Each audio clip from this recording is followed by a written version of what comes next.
అమరావతి పేరుతో భారీ దోపిడీ జరుగుతోందన్నారు వైఎస్ఆర్సీపీ స్టేట్ కోఆర్డినేటర్ సజ్జల రామకృష్ణారెడ్డి. తాడేపల్లిలోని పార్టీ కేంద్ర కార్యాలయంలో జరిగిన వైఎస్ఆర్సీపీ ఆర్టీఐ విభాగం రాష్ట్ర స్థాయి సమావేశంలో ఆయన పాల్గొన్నారు. సీఎం చంద్రబాబు 2047 అంటూ ప్రజలను మభ్యపెడుతున్నారని ఫైర్ అయ్యారు. వ్యవస్థలను మేనేజ్ చేస్తూ అవినీతిని దాచిపెడుతున్నారని నిప్పులు చెరిగారాయన. ఆర్టీఐ విభాగంలో బలమైన టీం అవసరమని, ప్రజా సమస్యలపై గళం వినిపించాలన్నారు సజ్జల.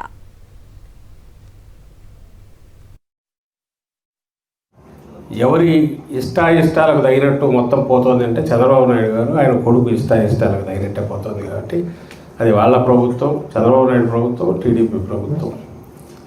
నేనైతే దాన్ని అలాగే చూస్తాను. కూటమి అనేది ఊరికి ఒక ముసుగు, అది ఒక కోట వేసుకున్నాడు ఆయన. సో వాళ్ళకు సంబంధించినంత వరకు గతంలో కూడా ఓ పద్ధతి ప్రకారము దోచుకోవడం కానీ, ఓ పద్ధతి ప్రకారము అవినీతిని సిస్టమ్టైజ్ చేయడం కానీ, కరప్షన్, అలాగే దాన్ని కింది వరకు తీసుకెళ్ళి ఈ అవినీతి ద్వారా వచ్చే ఏదైతే రాబడి అనొచ్చు, ఆదాయం అనొచ్చు, అందరికీ రుచి మరిపి అలాంటి వెస్టెడ్ ఇంట్రెస్ట్ గ్రూపులు అంటాం. అంటే వాళ్ళ ప్రయోజనాలకు దాని ద్వారా ఈ పార్టీ అధికారంలో అంటే వాళ్ళ ప్రయోజనాలు నెరవేరుతాయి అనుకునే గ్రూపు రాష్ట్రం అంతటా కింది వరకు తయారు చేసుకుని దాని క్యాడర్ అనే పేరు పెట్టిన పార్టీ తెలుగుదేశం పార్టీ. అలాగే ఇప్పుడు రాజధాని పేరుతో జరుగుతున్న ఫార్స్ చూస్తే ఇక్కడ జరుగుతున్నది, వాళ్ళు చేస్తున్నది అది ఎన్ని లక్షల కోట్లు మిగులుతో తెలియదు. ఈ లక్షల కోట్లన్నిటికీ లెక్కపత్రం ఎందుకు అవసరం లేదంటే కిందికి ఎంత పోయినా భూమి తగలదు కాబట్టి ఆ ప్రదేశం ఎంచుకున్నాడు.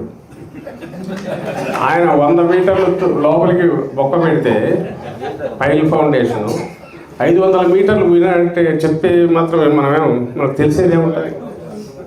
ఎందుకంటే రివర్ బెడ్ పోవచ్చు ఎంతగా, రివర్ పక్కనే ఉంది కాబట్టి 10 అడుగులు పోయినా నుంచి నీళ్ళు వస్తాయో తెలియదు. పోతాడు కిందికి 8 వరకు పోయినానన్నాను అనుకో, నమ్మకం తప్పదు. గతంలో ఇట్లాంటివి ఈ స్కీములు వచ్చినప్పుడల్లా నీరు చెట్లు లాంటివి ఇవన్నీ చిన్నవి. ఇది ఒకేసారి లక్షల కోట్లకు పైసలు పెట్టింది. ఇవి ఇంకా దాని మీద ఇక్కడ జరిగే చిల్లర ఎంత ఉంటుందో తెలియదు.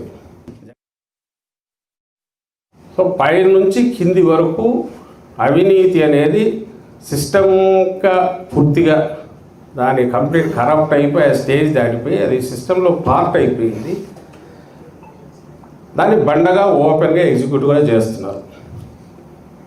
చేస్తున్న దాన్ని ఆధారాలతో సహా పట్టుకోవాలంటే మనకు అక్కడి విభాగం అనే దాని రోల్ చాలా ఎక్కువ పెరుగుతుంది.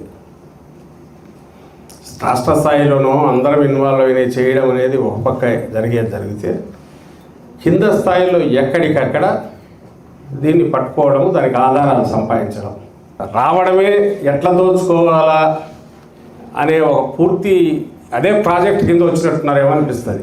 తెలుగుదేశం పార్టీ పైనుంచి కింది వరకు అది పూర్తి అమలు చేస్తున్నారు. 2 ప్రతిపక్షం వాయిస్ వినపడకూడదు అని ఒక ఫ్యాక్షన్ లాగా రెండో బదులు ఫ్యాక్షన్ గ్రూప్ ఎట్లా వ్యవహరిస్తుందో, కరడుగట్టిన దుర్మార్గపు ఫ్యాక్షన్ గ్రూప్ ఎట్లా వ్యవహరిస్తుందో అట్లా చేస్తున్నారు.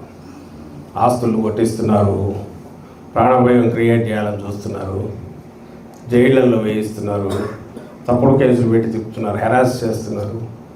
అంటే ఊపిరి ఆడలేకుండా ఎట్లా చేయాలని అది ట్రై చేస్తున్నారు. అయితే అదృష్టవశాత్తు ఇంత దెబ్బ తగిలినా బహుశా ఏ పార్టీకి అంత ఎత్తుకుపోయి దెబ్బ అందరికీ తగులుతుంట, కానీ అంత ఎత్తుకుపోయి అంత చేసి 5 ఏళ్లలో 15 ఏళ్ళ మంచి చేసి ఇంత ఇది రావడం అనేది అన్ని శక్తులు వాళ్ళు ఏకమై చేసిన దానివల్ల ఇంకా ఏ రీజన్సో మనం ఏదైతే మనం దాని జోలికి పోవట్లేదు. మన పార్టీకి సంబంధించి కింది వరకు ఏమాత్రం ఇది లేకుండా మరింత కసితో ఈరోజు నాయకులు, కార్యకర్తలు ఉండడం అనేది మన అదృష్టం. జగన్మోహన్ రెడ్డి గారు చేస్తున్న అదృష్టం, మన పార్టీ అదృష్టం.